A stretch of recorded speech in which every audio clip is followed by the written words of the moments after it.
The fluorescent lights above the bakery counter buzzed with that persistent hum that had become the soundtrack to my exhaustion.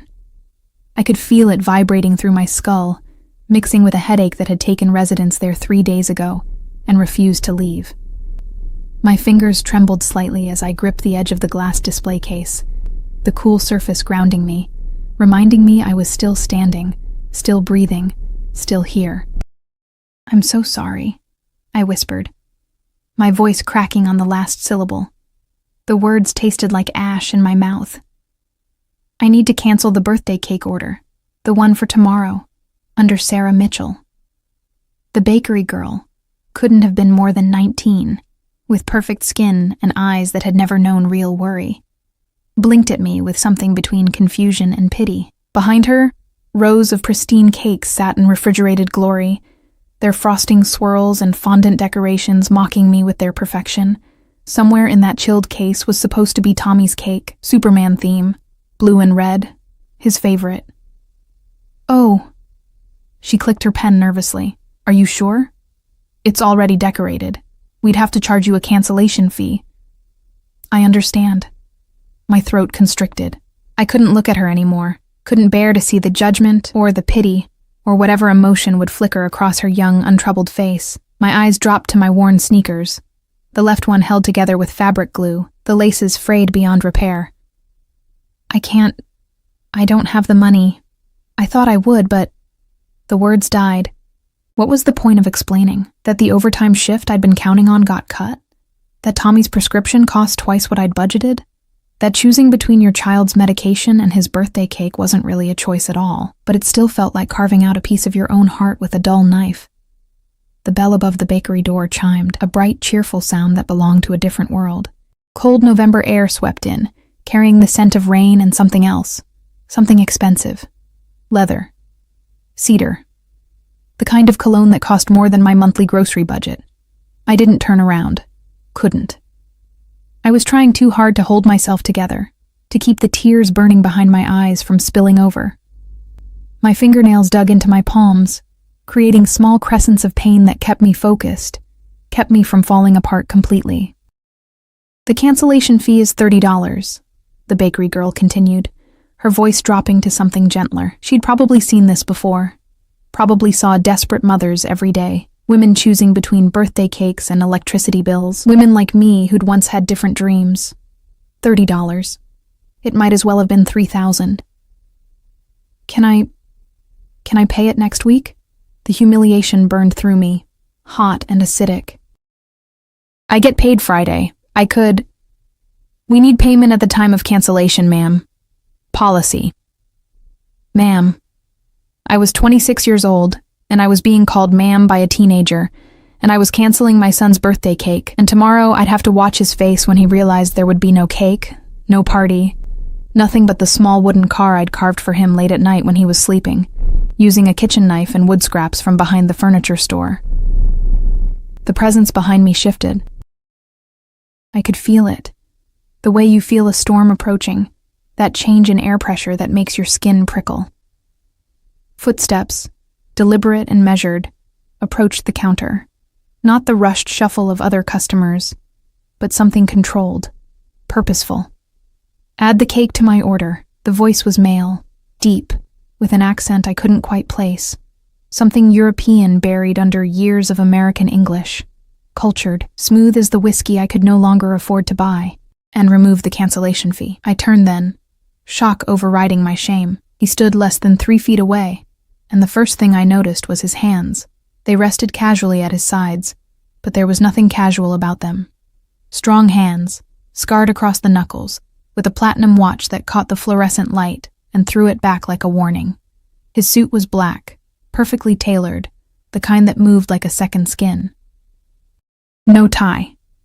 The top button of his crisp white shirt undone, revealing a glimpse of a tattoo that disappeared beneath the fabric. My gaze traveled upward, sharp jaw, the shadow of stubble that looked intentional rather than neglectful. Lips that might have been sensual if they weren't pressed into such a severe line. A nose that had been broken at least once and healed with character. And eyes. God. His eyes. Dark, almost black in the bakery's harsh lighting. and fixed on me with an intensity that made my breath catch. Not unkind, but penetrating, like he could see through all my carefully constructed walls straight into the mess of fear and desperation I'd been hiding. He couldn't have been much older than 30, maybe 32. Young for the kind of power that radiated from him like heat from asphalt in summer. "I can't accept," I started, my voice barely above a whisper. "You're not accepting anything." He didn't look away from me, didn't blink. "I'm purchasing a cake. What you do with it is your business."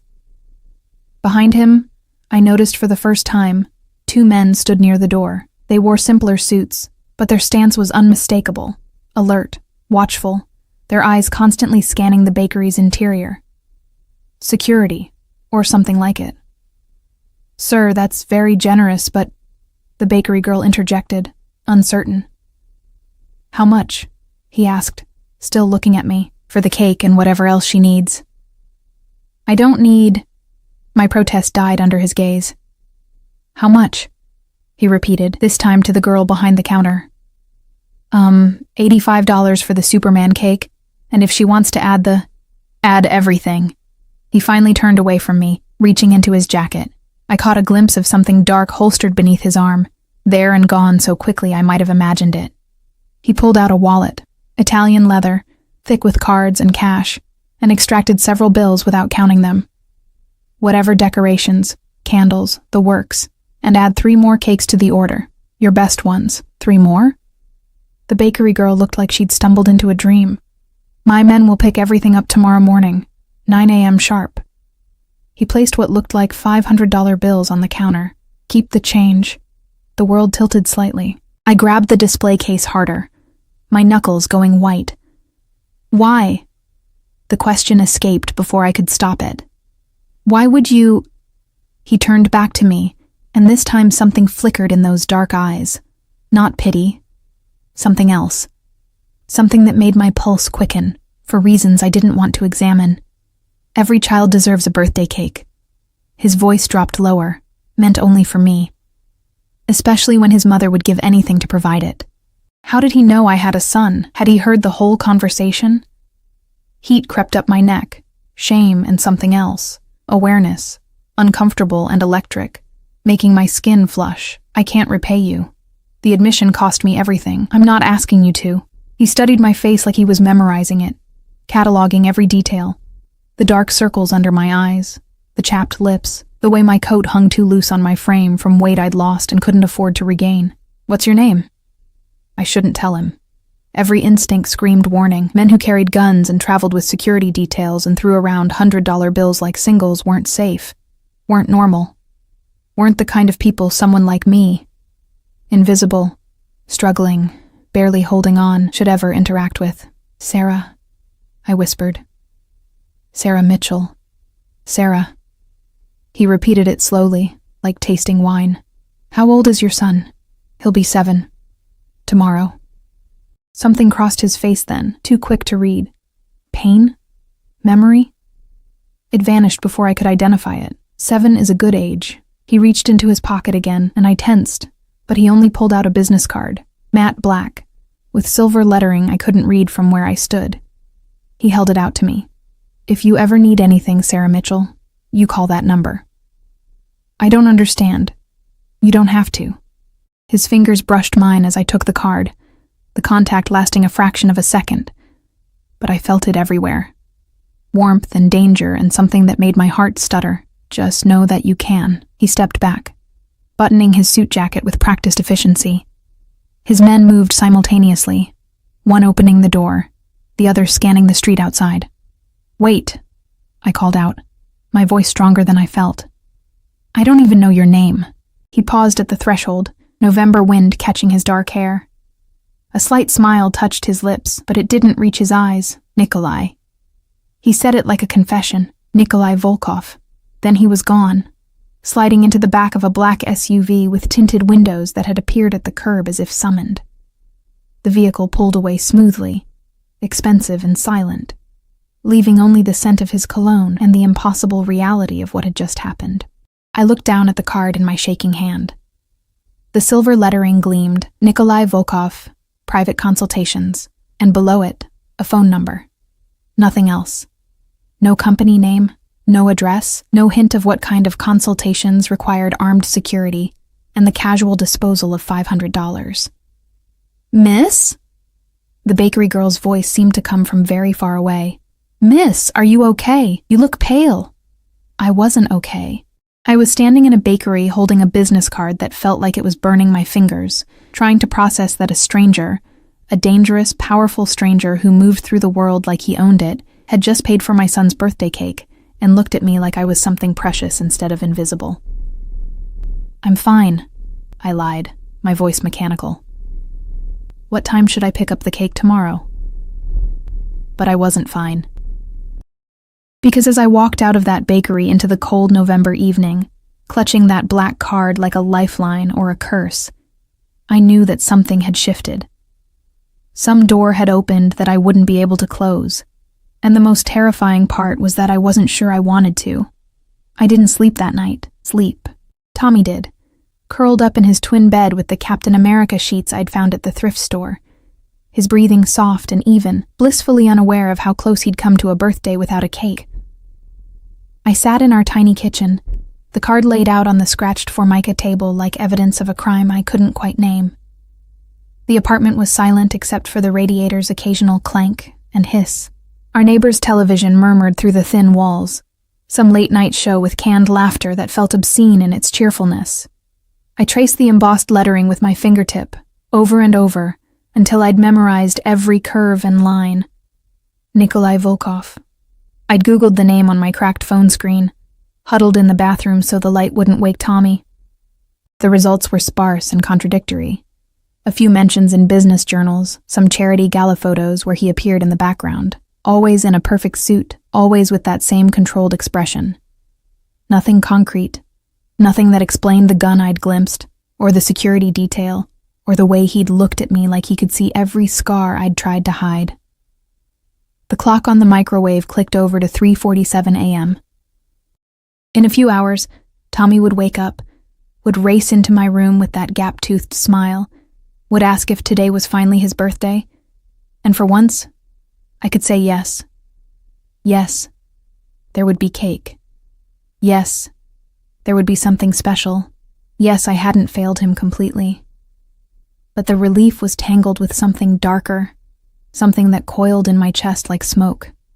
I didn't know Nikolai Volkov. Didn't know what he wanted, or why he'd helped me, or what private consultations meant in a world where men carried guns under $1,000 suits. My phone buzzed, startling me so badly I knocked over the empty coffee mug beside it. Unknown number. My heart kicked against my ribs as I opened the message. The bakery will deliver the cakes at 2 p.m. No charge. Happy birthday to your son. N. I stared at the screen until my eyes burned. He'd arranged delivery. Had somehow gotten my address. That thought should have terrified me, but instead, I felt something warm and dangerous unfurl in my stomach. He was thinking about Tommy's birthday. About making it easier for me. My fingers hovered over the keyboard. I should thank him. Should maintain some kind of polite distance. Should not, under any circumstances, engage with a man who made my survival instincts scream warning, and my traitorous body respond with something that felt too much like want. Thank you. You didn't have to do this. I typed and deleted it 3 times before finally hitting send. The response came within seconds. He was awake too. I know. Sleep, Sarah. Tomorrow is important. How did he know I wasn't sleeping? I looked around my kitchen instinctively, checking the windows, the shadows. Ridiculous. Paranoid. But his words felt too knowing, too intimate for a stranger. I can't. I typed before I could stop myself. 3 dots appeared, disappeared, appeared again. Why? Because a dangerous man had looked at me like I mattered. Because for the first time in 3 years, someone had seen me, really seen me, and hadn't looked away. Because I was scared and confused, and something in his eyes had made me feel safe and threatened in the same breath. Too much on my mind, I wrote instead. Then, let me take something off it. The delivery is handled. The cakes are handled. All you need to do is watch your son be happy. Can you do that? Tears pricked my eyes, hot and unexpected. When was the last time someone had tried to take care of me? When had anyone asked what I needed instead of what I could give? Yes, I sent back. Good. Now sleep, Sarah. That's an order. I should have been offended by the command. Instead, I found myself smiling, exhausted and bewildered, as I finally crawled into bed. The next morning arrived in a chaos of excitement. Tommy bounced on my bed at exactly 6:32 a.m., his dark hair, so much like his father's, a fact that used to hurt but now just existed, sticking up in every direction. Mama, is it my birthday? Is it really? I pulled him into my arms, breathing in the scent of his strawberry shampoo, feeling his small heart beat against my chest. It's really your birthday, baby.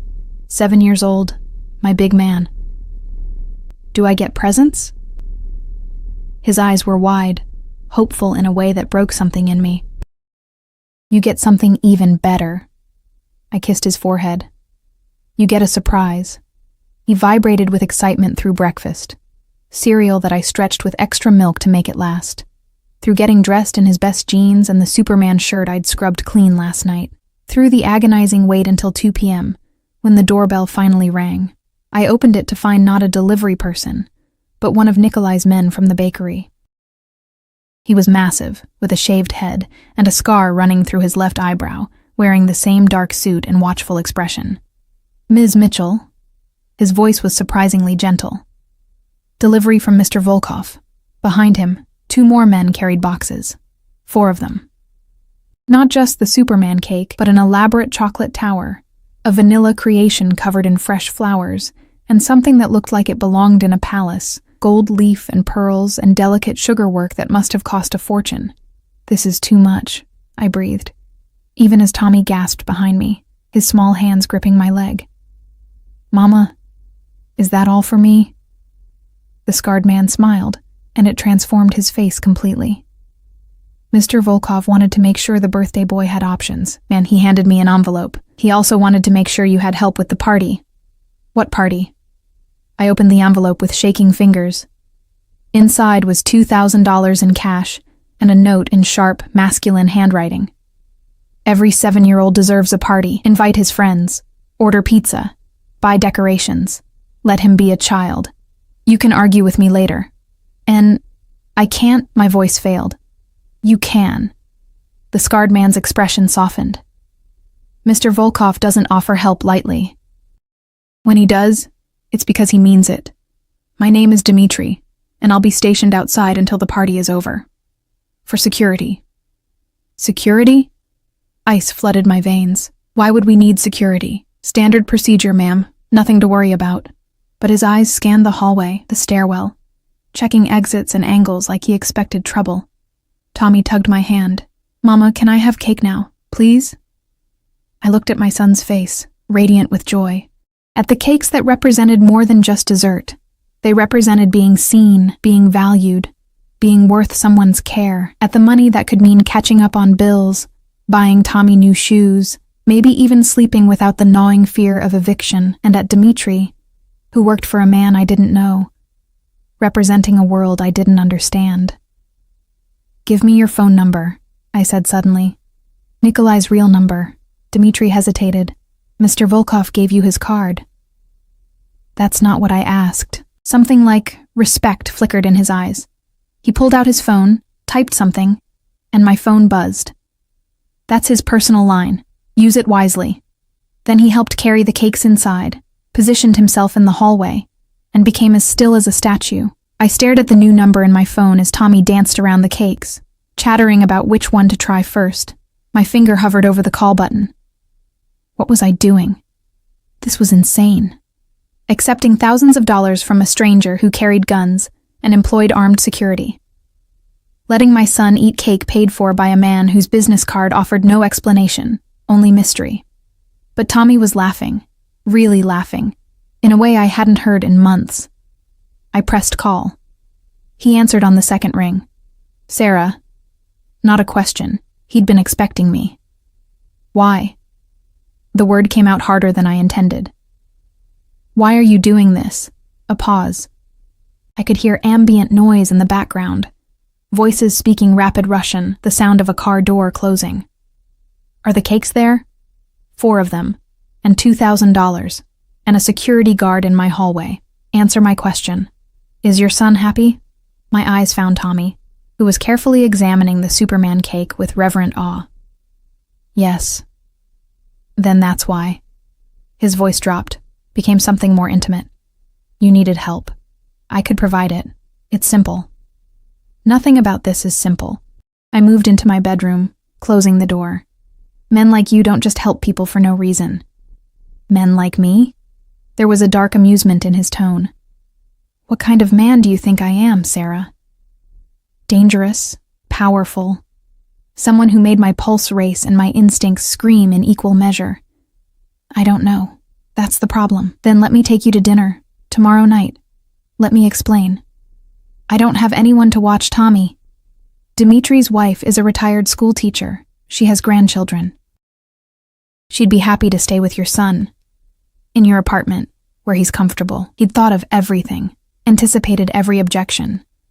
It should have felt controlling. Instead, it felt like being caught in a current too strong to fight. One dinner, I heard myself say, and you answer my questions, all of them. Deal. I could hear the satisfaction in his voice. I'll send a car at 7. Wear something comfortable. And Sarah? Yes. Thank you for calling. I've been waiting. He hung up before I could respond, leaving me standing in my shabby bedroom with my heart pounding and the certainty that I'd just agreed to something that would change everything. Tommy burst through the door, his face smeared with chocolate frosting. Mama, can I invite Marcus and Jaden, please? We have so much cake. I looked at my son, my beautiful, innocent son, and at the money on my dresser that represented possibility and danger in equal measure. Yes, baby. You can invite whoever you want, as I helped him craft invitations on scrap paper, as neighbors started arriving with wide eyes and delighted children, as our cramped apartment filled with laughter and sugar-high chaos. I felt Dimitri's presence in the hallway like a promise, or a warning. And somewhere across the city, Nikolai Volkov was waiting for tomorrow night, when I'd sit across from him and demand answers to questions I wasn't sure I was ready to hear. The Superman cake was perfect. Tommy's smile was incandescent. And I was falling into something dark and inevitable. One choice at a time. The black car arrived at precisely 7 o'clock. I'd been watching from my window for 20 minutes, my stomach a knot of anxiety and something dangerously close to anticipation. Tommy was on the couch with Dimitri's wife, Elena, a warm woman with silver-streaked hair and laugh lines who'd arrived with homemade cookies and a Mary Poppins energy that had won my son over immediately. You look beautiful, dear, Elena said, as I emerged from my bedroom for the 3rd time, still uncertain about the dress I'd chosen. It was the only one I owned that wasn't for work. A simple navy blue sheath I'd bought years ago for a job interview that never panned out. I'd paired it with my only heels, the ones I'd risoled twice and attempted something with my hair beyond the perpetual ponytail. I looked terrified, I corrected, checking my reflection in the darkened television screen. That too. She smiled knowingly, but Mr. Volkov is a good man. Intimidating, yes, but good where it counts. I wanted to ask her how she knew him, what she'd seen, what secrets she carried about the man who'd upended my world in 48 hours. But the intercom buzzed, and my courage evaporated. The driver wasn't Dimitri, but another man, younger, with sharp cheekbones and eyes that missed nothing. He opened the rear door of the SUV without a word, and I climbed into leather seats that probably cost more than my monthly rent. The door closed with a solid final thunk. We drove through the city as twilight bled into night, leaving my neighborhood's cracked sidewalks and flickering streetlights behind. The buildings grew taller, cleaner, more expensive. My reflection in the tinted window looked like a ghost, pale and insubstantial against the glittering cityscape. 20 minutes later, we pulled up to a restaurant I'd only seen in magazines, the kind of place where reservations required months of notice and entrees cost triple digits. Panic clawed up my throat. I started, but the driver was already opening my door. Mr. Volkov is waiting, Ms. Mitchell. The restaurant's exterior was understated elegance. Dark brick, a single brass plaque, No obvious signage.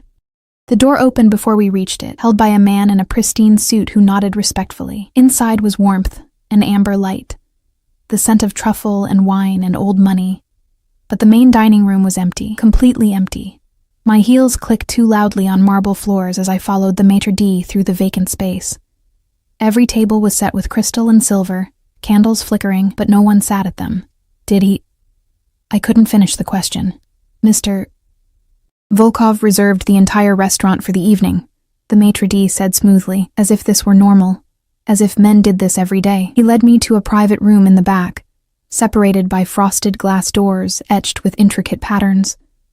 Through them, I could see a single table and a figure rising from his chair. The doors opened.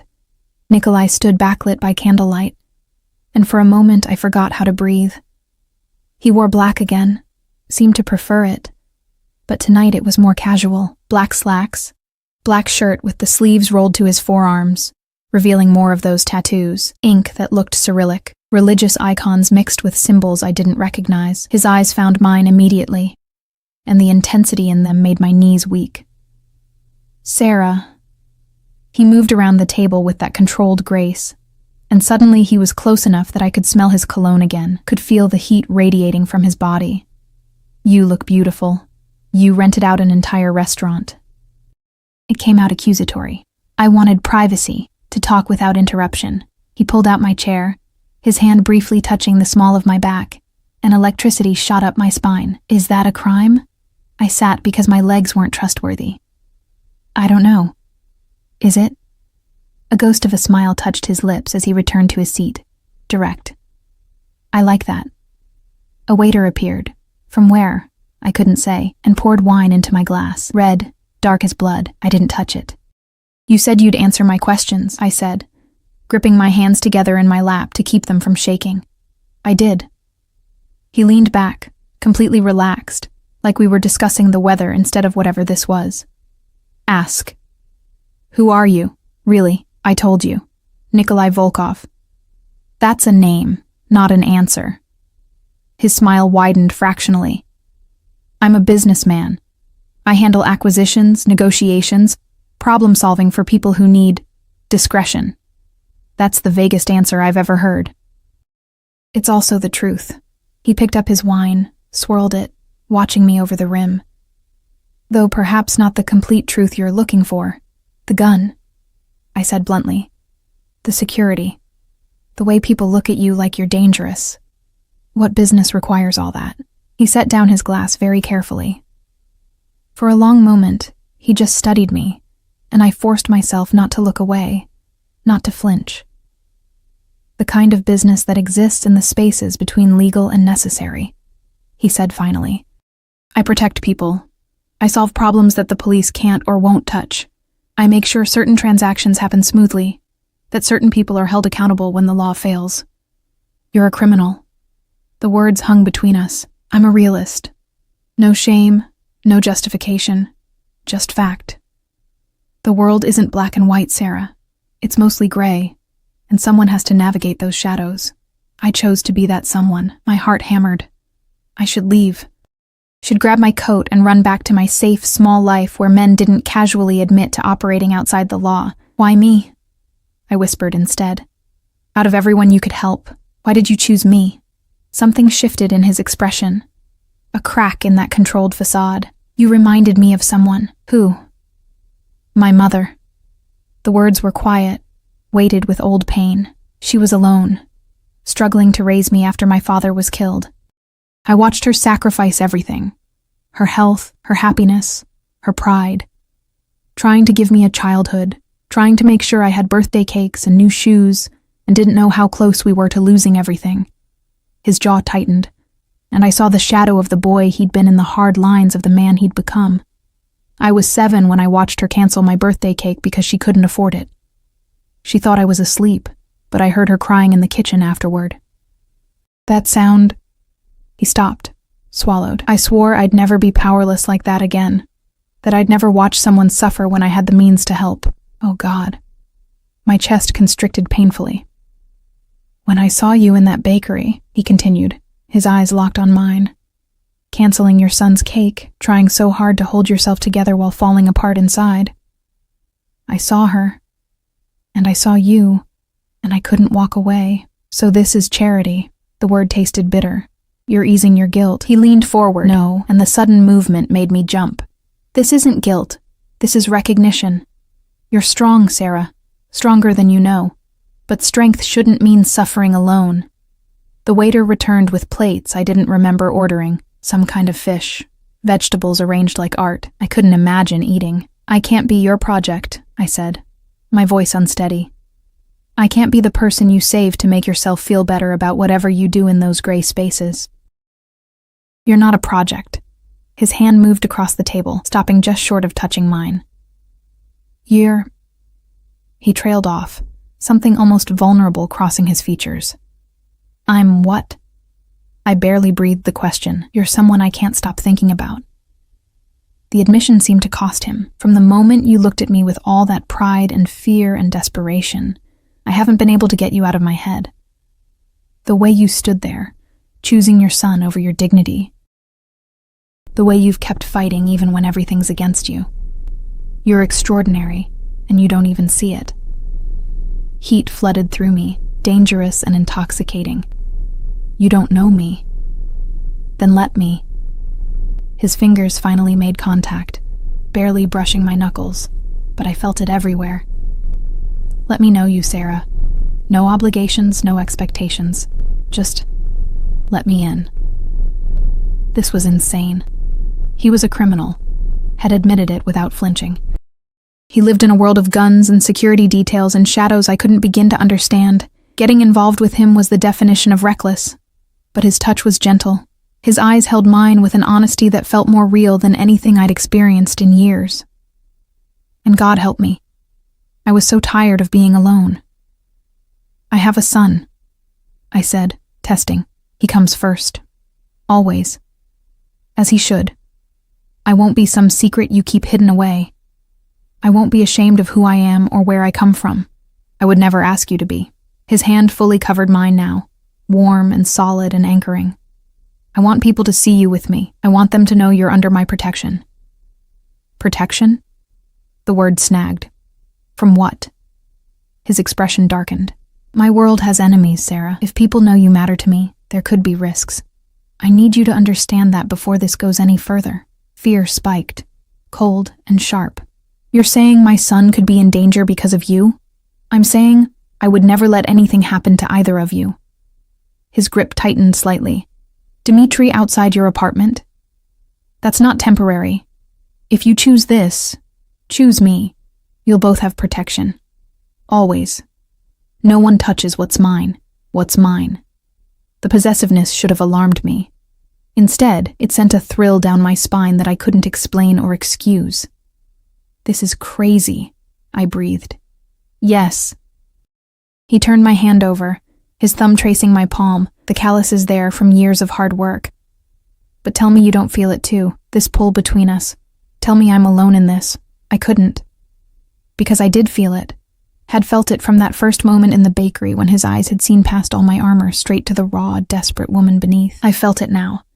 Sitting in this empty restaurant while he held my hand like it was something precious, looking at me like I was the only person in the world. I feel it, I admitted, and something fierce and triumphant flashed in his eyes.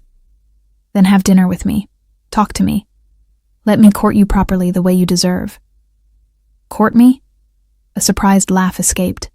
People don't say that anymore. I do. He raised my hand to his lips, pressing a kiss to my knuckles that sent fire through my veins. Because you deserve romance, Sarah. Deserve to be cherished, not just survived with. Let me show you what that looks like. The waiter appeared again, refilling wine, adjusting candles, disappearing into shadows. The food sat untouched between us, growing cold, but neither of us moved to eat. One condition, I said, my voice steadier than I felt. You're honest with me. Always. I don't need to know every detail of your business, but don't lie to me. I've had enough lies for one lifetime. Darkness flickered across his face. Tommy's father didn't stay, didn't care. taught me that pretty words mean nothing without action. Then watch my actions. He still held my hand, his thumb moving in slow circles that made it hard to think. I'll prove to you that I'm different, that when I give my word, I keep it. We finally ate, though I barely tasted anything. We talked about his mother, who died when he was 15, leaving him alone to navigate the criminal empire his father had built. About my dreams of becoming a teacher before Tommy came along and reality intervened. About books and music and the strange intimacy of sharing truths in candlelight. When the car dropped me home at midnight, Elena reported that Tommy had been perfect, was sleeping peacefully, and that she'd be happy to sit again any time. As I locked the door behind me and leaned against it, my lips still tingling from the brief, devastating kiss Nikolai had given me before I left, I realized I'd crossed a threshold I couldn't uncross. I'd let the devil in, and God help me. I wanted to see where he'd lead. The flowers arrived the next morning. Not a simple bouquet, but an explosion of white roses, at least 3 dozen, arranged in a crystal vase that caught the morning light and scattered rainbows across my kitchen wall. The card was simple, written in that sharp handwriting I was beginning to recognize, for making last night the best evening I've had in years. Dinner again Friday? And Tommy stood on a chair, trying to count the petals, his cereal forgotten. Mama, who sent these? Are they for your birthday too? A friend, I said, the word feeling insufficient and dangerous all at once. My phone buzzed. Nikolai, because of course it was. Did they arrive safely? I photographed Tommy examining the flowers with scientific intensity and sent it without thinking. He's trying to count them. This is too much. Nothing is too much for you. Say yes to Friday. My fingers hovered over the keyboard. This was moving fast. Too fast. 3 days ago, I'd been invisible, drowning, alone. Now I had roses in my kitchen, and a man who looked at me like I was worth something asking me to dinner again. Yes, but somewhere less extravagant. Impossible. You deserve extravagance. I'll pick you up at 7. I should have argued. Should have established boundaries, maintained distance. Instead, I found myself smiling at my phone like a teenager. The next 3 days passed in a blur of normalcy, punctuated by moments that felt anything but normal. Dmitri remained stationed outside our building, just until Mr. Volkov is satisfied with the security assessment, he'd said, which explained nothing and everything. Neighbors whispered, curious about the well-dressed man who'd appeared on our floor like a designer-clad guardian angel. Nikolai texted throughout each day, never intrusive, never demanding, just there. A photo of his morning coffee with the caption, "Thinking of you." A question about Tommy's favorite superhero. A link to a news article about teacher scholarships with the message "Something to consider." Each interaction felt like a thread being woven between us, connecting me to a world I didn't understand, but found myself increasingly drawn to. Friday arrived with November rain, the kind that made the city look blurred and melancholy. I'd spent the afternoon at my waitressing job, 4 hours on my feet, smiling through demands and complaints, pocketing tips that would barely cover groceries. The contrast between that world and Nikolai's felt impossible to reconcile. But at 6:45, I found myself in my navy dress again, heart pounding, while Elena entertained Tommy with stories about her grandchildren. This time, when the car arrived, Nikolai himself emerged from the back seat, black umbrella in hand, striding toward my building like he owned the rain itself. I met him in the lobby, and the look on his face when he saw me made my breath catch. "You're even more beautiful than I remembered," he said, his voice low and rough. He held out his hand. "Come." The restaurant this time was different. Still expensive, still private, but warmer. A rooftop garden under glass, heated against the November chill, with the city lights spread below us like scattered diamonds. Rain drummed against the transparent ceiling, creating a cocoon of sound that made the rest of the world disappear.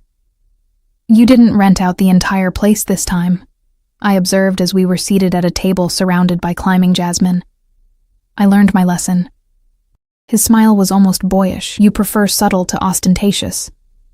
I prefer real." I settled into my chair, accepting the wine menu I wouldn't know how to navigate. "This is beautiful, but it's not you, is it? This isn't where you'd normally eat." Something flickered in his eyes. Surprise? Maybe respect. No. Normally I eat in my office, standing up, while dealing with problems that can't wait. Then why bring me here? Because you deserve beauty. He leaned forward, elbows on the table, giving me his complete attention. And because I'm trying to impress you. Why? The question escaped before I could filter it. You could have anyone. Women who fit into this world, who understand your life. Why are you trying to impress a broke single mother from the wrong side of town? Because those women bore me. Blunt, honest.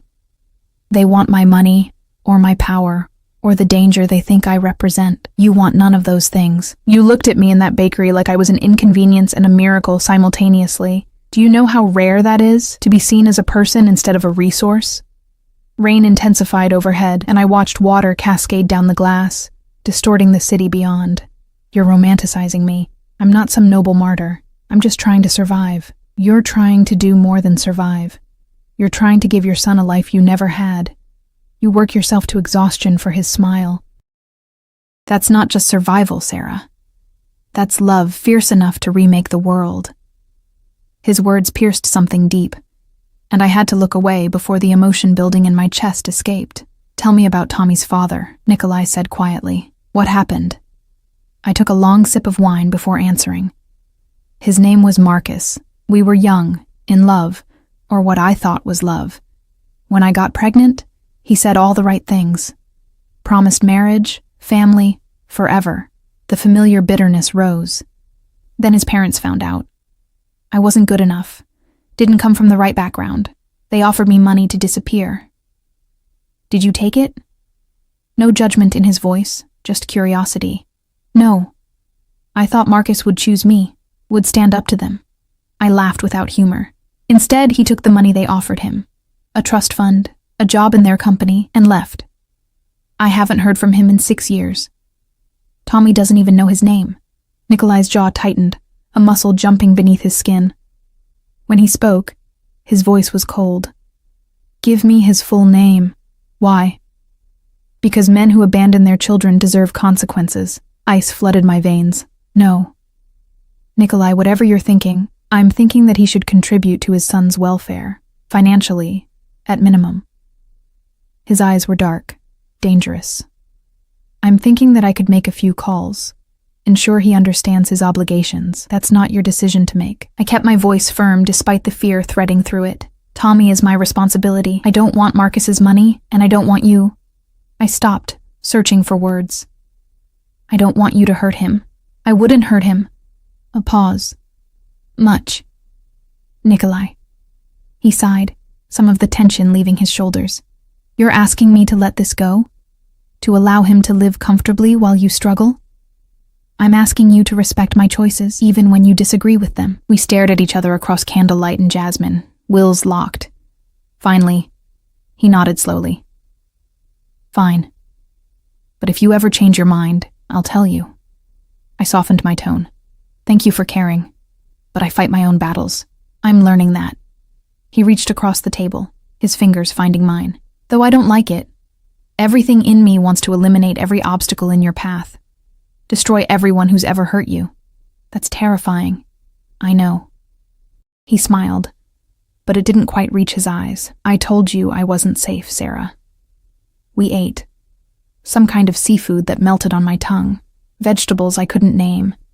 Dessert that was more art than food. Between courses, we talked. He told me about growing up in Russia, immigrating at 12 after his father's murder, learning to navigate American streets while never forgetting the old country's harsh lessons.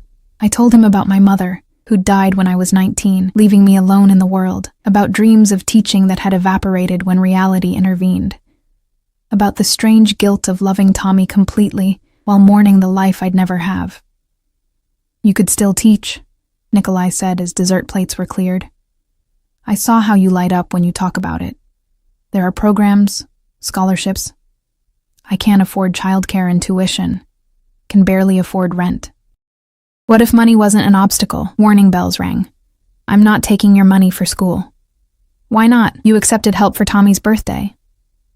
That was different. That was one thing, one moment. That's my life. My future. I can't build it on your charity. His hand tightened on mine. It's not charity when I care about you. When your happiness matters to me. We've known each other less than a week. And yet I can't remember what my life looked like before you were in it. The raw honesty in his voice stopped my breath. I know this is fast. I know I should give you time, space. Let this develop naturally. But I've never been patient with things I want, Sarah. And I want you. The air between us felt charged, electric. Rain continued its percussion overhead, cocooning us from reality. I want you too, I admitted, the words terrifying and liberating simultaneously. But I'm scared.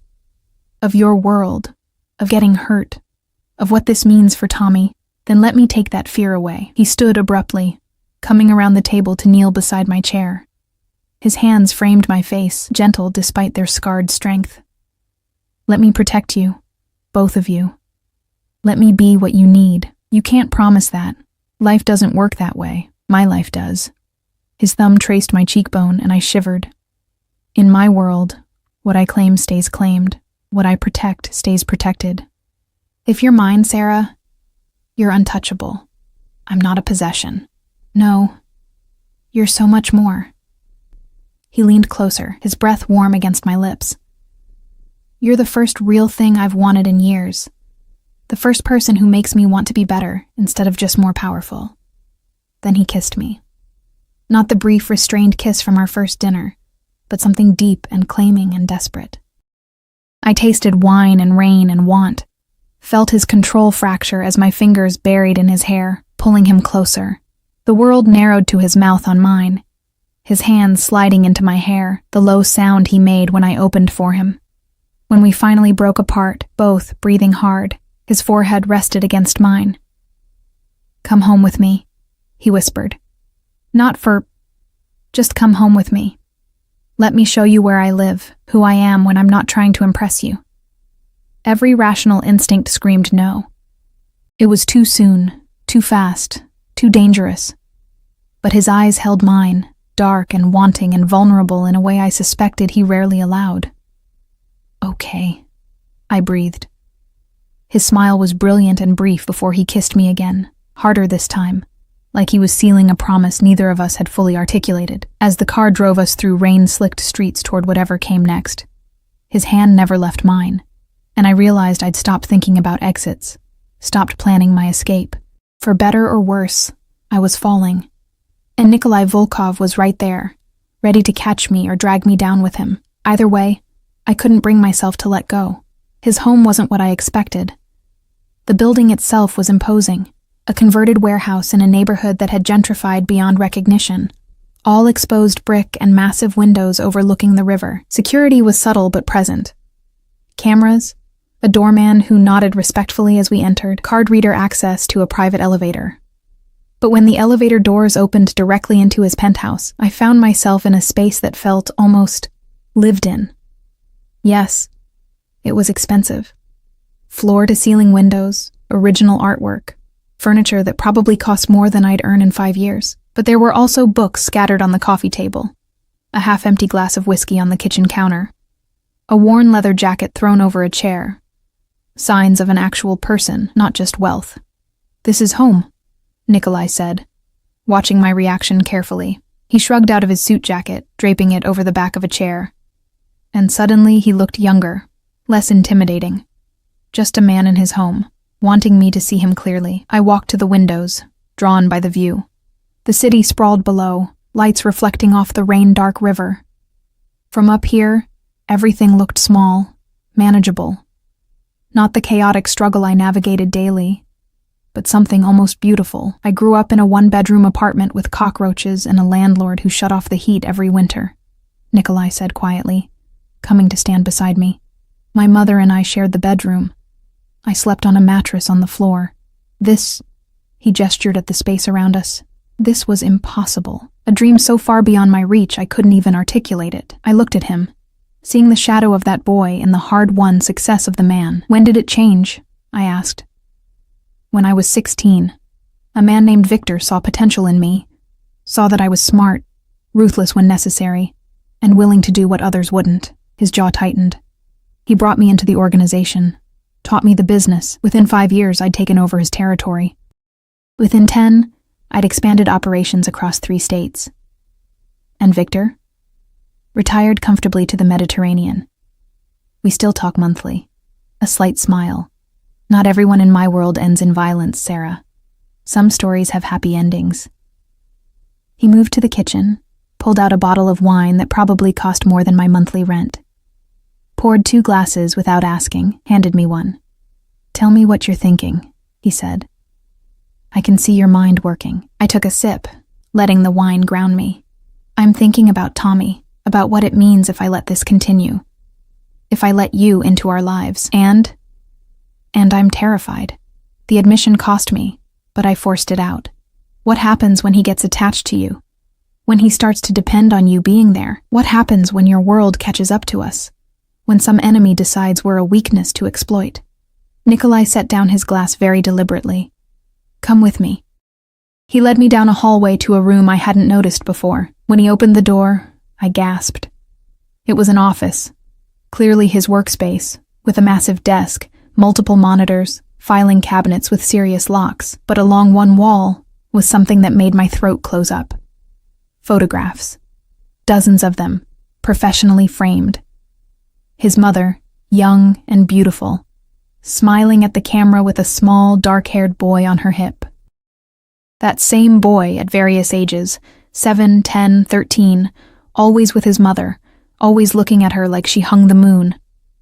And in the corner, a child's drawing under glass, crayon stick figures labeled Mama and Me, with a lopsided birthday cake between them. "I kept everything," Nikolai said quietly. "Every photo, every drawing, every report card where she wrote notes in the margins about how proud she was. Because she sacrificed everything for me. And I needed to remember.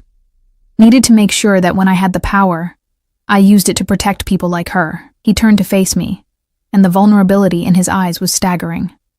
"I understand your fear, Sarah. I understand why you want to protect Tommy from potential pain, but I need you to understand something too." He stepped closer, his hands gentle on my shoulders. "I don't do anything halfway. If I commit to you, to him, I'm all in. Not just for now, not just until it gets difficult. Forever." "You can't promise forever. Watch me." His intensity was almost frightening. "I've built an empire from nothing. I've survived enemies who wanted me dead, betrayals that should have destroyed me. If I say I'll protect you and your son, I will. If I say you're mine, you are. And nothing will change that." His hands slid up to frame my face, thumbs brushing my cheekbones. "I'm asking you to trust me," he said, his voice rough. "I know I haven't earned it yet. I know my world is dangerous and my past is violent, but I'm asking you to give me a chance to prove that I can be what you need. What Tommy needs." Tears burned behind my eyes. "What if you get hurt? What if something happens to you, and we're left?" I have legal documents being prepared as we speak. His practicality shouldn't have been comforting, but it was. "If anything happens to me, you and Tommy are provided for. Trust funds, property, everything managed by people I trust, absolutely. You'll never be vulnerable again. I don't want your money. I know." He kissed my forehead, lingering. "That's exactly why I'm giving it to you. Because you don't want it, don't expect it, but you deserve it. Both of you." I pulled back, looking up at him through blurred vision. "This is insane. We barely know each other." "Then let's fix that." He took my hand, pulled me back to the living room, to the enormous couch facing those floor-to-ceiling windows. We sat, and he turned to face me, his expression open in a way I suspected he rarely allowed. "Ask me anything, everything. No filters, no evasions. You want honesty?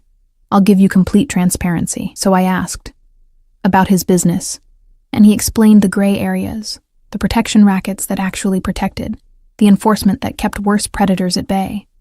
About violence, and he admitted to things that should have sent me running, but he owned them without excuse or justification, just cold fact. About relationships, and he told me there had been women, transactions more than connections. Nothing that had ever felt like this consuming need to know someone, to protect them, to claim them so completely the rest of the world understood they were untouchable. "Why me?" I asked again. because I still couldn't reconcile it. Really? Not the story about your mother, not the moment in the bakery. Why do you look at me like I'm something precious when I'm just ordinary? You're not ordinary. He pulled me closer, until I was tucked against his side, his arm around my shoulders. You're extraordinary in the way that matters. You love fiercely. You protect what's yours. You keep fighting even when everything says to give up. That strength, that resilience. His voice roughened. That's what drew me. That's what made me look at you and think, her. She's the one who could stand beside me instead of behind me. I tilted my head back to look at him. I don't know how to be in your world. You don't have to be in my world. You just have to be in my life. His hand came up, fingers threading through my hair. I'll keep the darkness away from you. You and Tommy, you'll have normal, safe, everything you deserve. I'll be the bridge between worlds.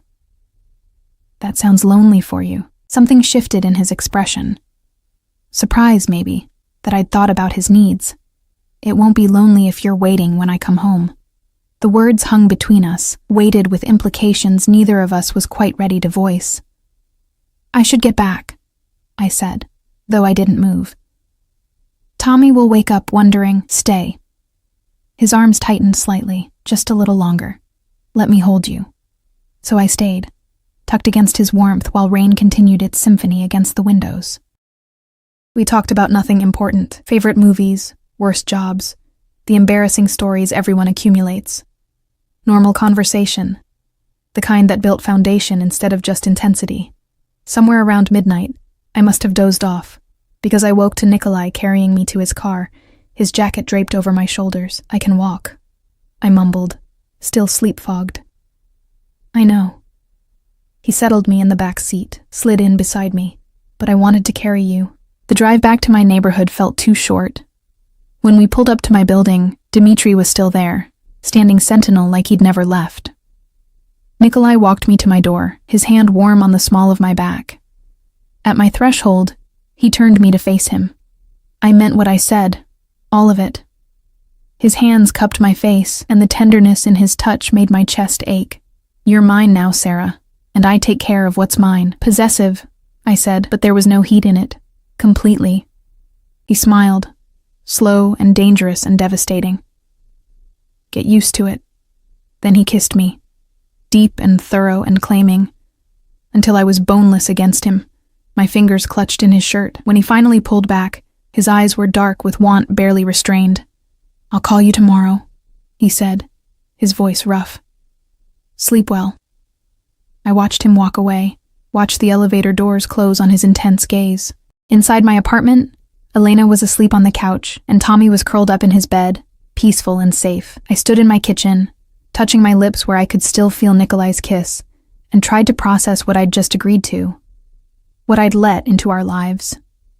The next morning, I woke to my phone buzzing, not a text, but a notification from my bank. My account, which had held exactly $347, now showed a balance of $50,347. I called Nikolai immediately, my hands shaking with anger and something else. Good morning, he answered, sounding pleased with himself. What did you do? I took care of you. Isn't that what we discussed? We discussed you respecting my choices. Not just, Nikolai, I can't accept this. You can, and you will. His voice turned firm. That money is for Tommy's future, for your bills, for you to breathe without drowning. It's not charity, Sarah. It's me taking care of what's mine. I'm not mine, he repeated, implacable. You accepted that last night. This is what it means. I provide, I protect. I make sure you never have to choose between your son's medicine and his birthday cake again. I wanted to argue, wanted to maintain my independence, my pride, but God, the relief of seeing that number, of knowing Tommy's needs were covered, of having a buffer against the constant crisis. This doesn't mean I'm going to stop working, I said finally. I would never ask you to, his tone softened, but maybe you can work because you want to, not because you'll be homeless if you don't. Maybe you can consider that teaching program. Maybe you can actually rest occasionally. Tears spilled over, and I swiped at them angrily. You're impossible. I'm yours. Simple, final. Get used to that too. Over the following weeks, my life transformed in ways both subtle and profound. Nikolai was a constant presence, not smothering, but there. Daily calls, frequent visits, integration into Tommy's life that was so natural, my son started asking when Nick would come over. He taught Tommy chess on my kitchen table, his patience infinite as he explained strategies. He showed up at my waitressing job and left tips that made my boss suspicious. He bought Tommy new shoes without asking, claiming he'd seen them and thought of my son. The security remained. Dmitri became a fixture, eventually bringing Elena around so often that Tommy had adopted grandparents he'd never had before, and Nikolai kept his promises. When my landlord tried to raise my rent illegally, it was handled. Suddenly, my lease was revised with protections I hadn't negotiated. When my car broke down, a newer model appeared in my parking spot. When I protested, Nikolai simply said, "I'm taking care of what's mine," and kissed me until I forgot why I was arguing. 2 months after that first meeting in the bakery, Nikolai asked me to move in with him. I said yes, because somewhere between the birthday cake and the business card, between his confessions and his control, I'd fallen completely in love with the dangerous man who looked at me like I was his salvation.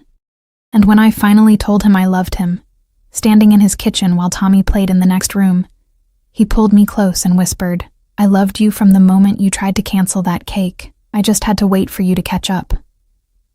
Our life wasn't perfect. His world still had dangers, still had moments that reminded me who he was and what he did. But he kept his darkness away from us, kept Tommy and me safe in the light he'd built. And every year on Tommy's birthday, there were 4 cakes. A reminder of where we'd started and a promise of everything we'd become.